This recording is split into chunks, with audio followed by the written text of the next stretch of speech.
Guys இப்போ நம்ம என்ன பார்க்க போகிறோம்னா இது என்னன்னு கண்டுபிடிக்கலாம். அதுக்கு முன்னாடி நீங்கள் இந்த வீடியோ பார்க்குறீங்கன்னா லைக் பண்ணிட்டு சப்ஸ்கிரைப் பண்ணுங்கள். உங்களுக்கு நருட்டோ அப்படின்னா லைக் பண்ணுங்கள், இல்லை எனக்கு அவஞ்சர்ஸ் தான் அப்படின்னா சப்ஸ்கிரைப் பண்ணுங்கள். சரி இப்போ நீங்களே கண்டுபிடிச்சிங்க.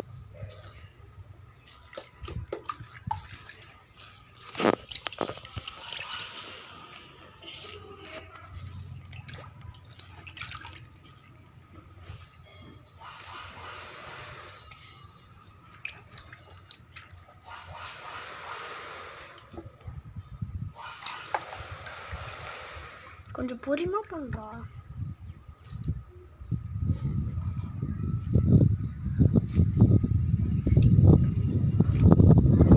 சீக்கிரம்டா, இன்னும் கொஞ்ச நேரம் தான் இருக்குது நம்ம வீடியோ இருக்குது. இன்னும் 10 செகண்டில் பட் பேக்காக பண்ணுறா.